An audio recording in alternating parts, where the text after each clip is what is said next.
ഏതാനും മണിക്കൂർ മുമ്പ് പുറത്തു വന്നൊരു വാർത്തയനുസരിച്ച് ഇന്ത്യ നേപ്പാൾ ബോർഡറിൽ നേപ്പാളിന്റെ ഭാഗത്ത് വലിയൊരു കലാപം പൊട്ടിപ്പുറപ്പെട്ടിരിക്കുകയാണ്. രണ്ട് ഗ്രൂപ്പുകൾ തമ്മിലുള്ള കലാപമാണ് പൊട്ടിപ്പുറപ്പെട്ടിരിക്കുന്നത്. ഇതേ തുടർന്ന് നിരവധി സ്ഥാപനങ്ങൾക്ക് തീയിട്ടു, വാഹനങ്ങൾ കത്തിച്ചു, ശക്തമായ രീതിയിൽ ഉള്ള ആക്രമണങ്ങൾ ഉണ്ടായി. കർഫ്യൂ പ്രഖ്യാപിച്ചിരിക്കുകയാണ് ഇപ്പോൾ അവിടെ. പാകിസ്ഥാനിൽ പാക് ഒക്യുപ്പൈഡ് കാശ്മീരിൽ വലിയ രീതിയിലുള്ള കലാപങ്ങൾ നടക്കുന്നു. അതുപോലെ തന്നെ ബലൂചിസ്ഥാൻ കലുഷിതമാണ്. ഖൈബർ പഖ്തൂൺഖ്വ മേഖലയിൽ പ്രശ്നങ്ങളുണ്ട്. അതുപോലെ സിന്ധ് പ്രവിശ്യയിൽ പ്രശ്നങ്ങളുണ്ട്. അതുപോലെ തന്നെയാണ് പാകിസ്ഥാൻ പഞ്ചാബിലും ചില പ്രശ്നങ്ങൾ ഉടലെടുത്തിരിക്കുകയാണ്. എല്ലാ മേഖലയിലും പാകിസ്ഥാന്റെ എല്ലാ ഭാഗങ്ങളിലും അവിടെ പ്രശ്നങ്ങൾ നടക്കുന്നു. പാക് ഒക്യുപ്പൈഡ് കാശ്മീരിലും പ്രശ്നങ്ങൾ നടക്കുന്നു. അതേ സമയത്ത് നമ്മളിപ്പോൾ നേപ്പാളിലേക്ക് വരുമ്പോൾ നേപ്പാളിലും വീണ്ടും പ്രശ്നങ്ങൾ പുകഞ്ഞു തുടങ്ങുകയാണ്. ഇനി ഇന്ത്യയുടെ കാര്യത്തിലേക്ക് വന്നു കഴിഞ്ഞാൽ ഇന്ത്യക്കുള്ളിൽ പ്രശ്നങ്ങൾ ഉണ്ടാക്കാൻ പല രീതിയിൽ ശ്രമിച്ചുകൊണ്ടിരിക്കുകയാണ്. ജനങ്ങളെ പറഞ്ഞ് തെറ്റിദ്ധരിപ്പിച്ചുകൊണ്ട് വലിയ രീതിയിലുള്ള കലാപങ്ങളും പ്രശ്നങ്ങളും ഉണ്ടാക്കാൻ ശ്രമിക്കുന്നു. സൗത്ത് ഏഷ്യയിലാകെ അശാന്തി പടർത്തിക്കൊണ്ട് സംഘർഷങ്ങൾ ഇപ്പോൾ ഒരു ഒരു നിത്യസംഭവമായിട്ട് മാറിയിരിക്കുകയാണ്. മറുവശത്ത് അമേരിക്കയും ഇറാനും തമ്മിലുള്ള യുദ്ധം പുതിയ മാനങ്ങളിലേക്ക് കടക്കുകയാണ്. ഇറാന്റെ കപ്പലുകൾ ഉക്രൈൻ ആക്രമിച്ചതിനെ തുടർന്ന് ഇറാനും ഉക്രൈനും തമ്മിൽ ഒരു വലിയ യുദ്ധസാധ്യത നിലനിൽക്കുന്നു. ഇതിനിടയിൽ സൗദി അറേബ്യയും മിലിറ്റന്റ് ഗ്രൂപ്പുകളെ ലക്ഷ്യമിട്ടുകൊണ്ടുള്ള ആക്രമണങ്ങൾ തുടരുകയാണ്. ഇറാഖിലും യമനിലും ഒക്കെ ആയിട്ട് അതൊരു പ്രശ്നമായിട്ട് മാറിക്കൊണ്ടിരിക്കുന്നു. വൈകാതെ UAE രംഗപ്രവേശം ചെയ്യാനുള്ള സാധ്യത കാണുന്നു. റഷ്യ യുക്രൈൻ യുദ്ധം അവസാനിക്കുന്ന ലക്ഷണമൊന്നും കാണുന്നില്ല എന്ന് മാത്രമല്ല, ജർമ്മനിയും ഫ്രാൻസും ബ്രിട്ടനും ഒക്കെ വൻതോതിലാണ് ആയുധങ്ങൾ നിർമ്മിച്ചു കൂട്ടുന്നത്. പ്രത്യേകിച്ച് ജർമ്മനി ഏറ്റവും ഫാസ്റ്റസ്റ്റ് ഡ്രോൺ ആണ് ഇപ്പോൾ അവർ പുതിയതായിട്ട് ഡെവലപ്പ് ചെയ്തിരിക്കുന്നത്. സോ ജർമ്മനിയുടെ ഒരു ചരിത്രം പരിശോധിച്ചാൽ ടെക്നോളജി രംഗത്ത് മനുഷ്യരാശിക്ക് ജർമ്മനിയുടെ സംഭാവന എന്ന് പറയുന്നത് ഒരിക്കലും വിസ്മരിക്കാൻ കഴിയില്ല. അത്രമാത്രം സംഭാവന ചെയ്തിട്ടുള്ള ഒരു രാജ്യമാണ്. അവര് യുദ്ധം മുന്നിൽ കണ്ടുകൊണ്ട് ആയുധങ്ങൾ നിർമ്മിക്കാൻ ഇറങ്ങുമ്പോൾ നിസ്സാരമായിട്ട് അതിനെ കാണാൻ പറ്റില്ല. അമേരിക്കയുടെയും സോവിയറ്റ് യൂണിയന്റെയും പല സാങ്കേതിക നേട്ടങ്ങളുടെ പുറകിലും ജർമ്മനിയുടെ പങ്കുണ്ടായിരുന്നു. ജർമ്മൻ സയന്റിസ്റ്റുകൾ ജർമ്മനിയിൽ നിന്ന് കിട്ടിയ ഡേറ്റകളൊക്കെ വെച്ചാണ് പല കണ്ടുപിടുത്തങ്ങളും സോവിയറ്റ് യൂണിയനും അമേരിക്കയും ഒക്കെ പിൽക്കാലത്ത് നടത്തിയിട്ടുള്ളത്. അപ്പോൾ ജർമ്മനി അങ്ങനെ ഒരു പ്രത്യേകതരം രാജ്യമാണ്. ഈ യുക്രൈൻ റഷ്യ യുദ്ധം അവസാനിക്കാതെ തുടരാൻ കാരണം തന്നെ യൂറോപ്യൻ രാജ്യങ്ങളും അമേരിക്കയും വൻതോതിൽ ആയുധങ്ങൾ ഉക്രൈന് സപ്ലൈ ചെയ്യുന്നതുകൊണ്ടാണ്. ഇതുപയോഗിച്ച് റഷ്യയിൽ മാരകമായ ആക്രമണങ്ങൾ യുക്രൈൻ നടത്തുന്നുണ്ട്. തിരിച്ച് റഷ്യയും നല്ല രീതിയിൽ ആക്രമണം ഇങ്ങോട്ട് നടത്തുന്നുണ്ട്. അത് നീണ്ടുപോവാണ്. ഇതിനിടയിൽ ഇറാൻ അമേരിക്ക ഇസ്രായേൽ ഇറാൻ യുദ്ധം അവസാനിക്കാതെ അത് തുടരുകയാണ്. ഇതേ സമയത്താണ് സൗത്ത് ഏഷ്യയിൽ ആഭ്യന്തര സംഘർഷങ്ങളും രൂക്ഷമാവുന്നത്. ചുരുക്കത്തിൽ ഒരു മൂന്നാം ലോക മഹായുദ്ധത്തിലേക്ക് ലോകം മാറുകയാണോ എന്ന് തോന്നിപ്പോകുന്ന വിധത്തിലുള്ള സംഭവങ്ങൾ നടക്കുകയാണ്. മിഡിൽ ഈസ്റ്റ് അശാന്തിയുടെ താഴ്വരയായിട്ട് മാറാൻ പോവാണ് വീണ്ടും. ഒരു സംശയം അതിനകത്തില്ല. ഇതിനകത്ത് ചൈനയുടെ ഒരു നിലപാട് എന്താണെന്നുള്ളത് മാത്രമാണ് അറിയാനുള്ളത്. ചൈന ശരിക്കും ഒരുപക്ഷെ ചൈന ഈ സമയം എൻജോയ് ചെയ്യുന്നുണ്ടാവാം. അമേരിക്കയ്ക്കും കാര്യമായിട്ട് വെല്ലുവിളിയൊന്നുമില്ല. ഭൂമിശാസ്ത്രപരമായിട്ട് അമേരിക്ക വളരെ സേഫ് ആൻഡ് സെക്യൂർ ആയിട്ടുള്ള ഒരു സ്ഥലത്താണ് സ്ഥിതി ചെയ്യുന്നത്. അതേസമയത്ത് ചൈനയുടെ കാര്യം ഏതാണ്ട് അങ്ങനെയൊക്കെ തന്നെയാണ്. ഭയങ്കരമായ ഭീഷണിയൊന്നും ചൈനയ്ക്ക് ഇപ്പോൾ തൽക്കാലമില്ല. ഏതെങ്കിലും കാരണവശാൽ ജപ്പാനെയോ തായ്വാനെയോ ആക്രമിക്കുകയോ അങ്ങനെ എന്തെങ്കിലും സംഭവിക്കുകയാണെങ്കിൽ മാത്രമാണ് ചൈനയ്ക്ക് ഒരു വെല്ലുവിളി ഉള്ളത്. അല്ലാതെ ചൈന ഏറെക്കുറെ സേഫാണ്.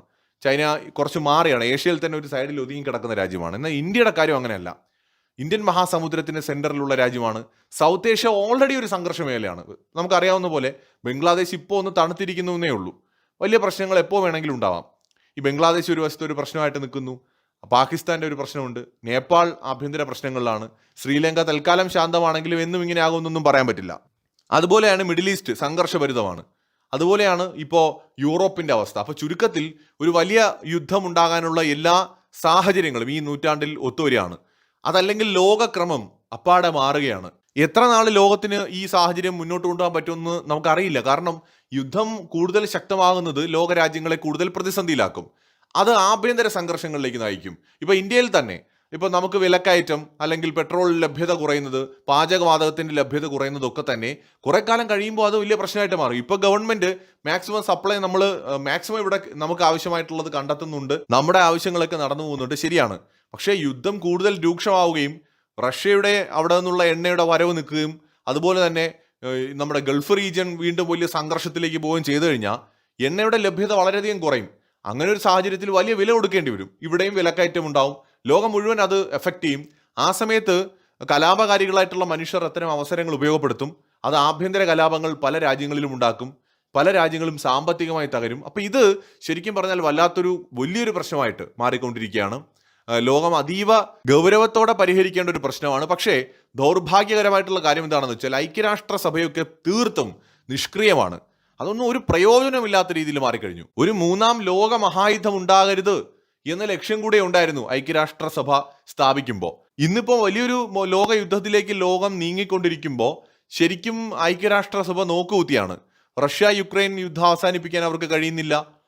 ഈ ഇസ്രായേൽ ഇറാൻ യുദ്ധം അവസാനിപ്പിക്കാൻ കഴിയുന്നില്ല. അമേരിക്ക ഇറാൻ പ്രശ്നം അവസാനിപ്പിക്കാൻ കഴിയുന്നില്ല. കാരണം എന്താണെന്ന് വെച്ചാൽ ഈ യുദ്ധം ചെയ്യുന്നവർ തന്നെയാണ് ഇതൊക്കെ അവസാനിപ്പിക്കേണ്ടവർ. ഐക്യരാഷ്ട്രസഭയെന്ന് നമ്മൾ പറയുമെങ്കിലും അവിടെ രക്ഷാസമിതിയിൽ അംഗങ്ങളായിട്ടുള്ള 5 രാജ്യങ്ങളാണ് ഈ ലോകത്തെ സമാധാനം കൊണ്ടുപോകാനുള്ള ബാധ്യതയുള്ള രാജ്യങ്ങൾ. അതാണ് നമ്മൾ ആദ്യം മനസ്സിലാക്കേണ്ടത്. ബാക്കിയുള്ള രാജ്യങ്ങൾക്കൊക്കെ പരിമിതമായ അവകാശങ്ങളോ സ്വാതന്ത്ര്യങ്ങളോ ഉള്ളൂ ഈ ലോകത്ത്. ഇത് നമ്മൾ മനസ്സിലാക്കണം. എത്ര വലിയൊരു തീരുമാനത്തെയും ഒരു വീറ്റോ പവർ കൊണ്ട് 5 രാജ്യങ്ങൾക്ക് വേണ്ടെന്ന് വയ്ക്കാം. അപ്പോൾ ഈ 5 രാജ്യങ്ങൾക്ക് ഈ ലോകത്ത് വലിയ റെസ്പോൺസിബിലിറ്റി ഉണ്ട്. United States of America, Russia, China, Britain, France, ഈ 5 രാജ്യങ്ങളും യുദ്ധത്തിലാണ് എന്നതാണ് മറ്റൊരു കഷ്ടം. അതായത് റഷ്യയും യുക്രൈനും തമ്മിലുള്ള യുദ്ധത്തിൽ ചൈന റഷ്യയെ പിന്താങ്ങുന്നു. അതേ സമയത്ത് തന്നെ ഫ്രാൻസും ബ്രിട്ടനും യുക്രൈനെ പിന്താങ്ങുന്നു. അമേരിക്കയും യുക്രൈനെ പിന്താങ്ങുന്നു. ഇസ്രായേൽ ഇറാൻ യുദ്ധത്തിൽ അമേരിക്ക ഇസ്രായേലിനൊപ്പമാണ്. അപ്പോൾ യുദ്ധം അവസാനിപ്പിക്കേണ്ടവർ തന്നെ യുദ്ധം ചെയ്താൽ ഈ ലോകം എങ്ങനെ നിലനിൽക്കും എന്നിടത്താണ് ഇപ്പോൾ നമ്മൾ എത്തി നിൽക്കുന്നത്. ശരിക്കും ലോകം വലിയൊരു ഭീഷണിയുടെ വക്കിലാണ് ഇപ്പോഴെന്ന് പറയാതെ വയ്യ.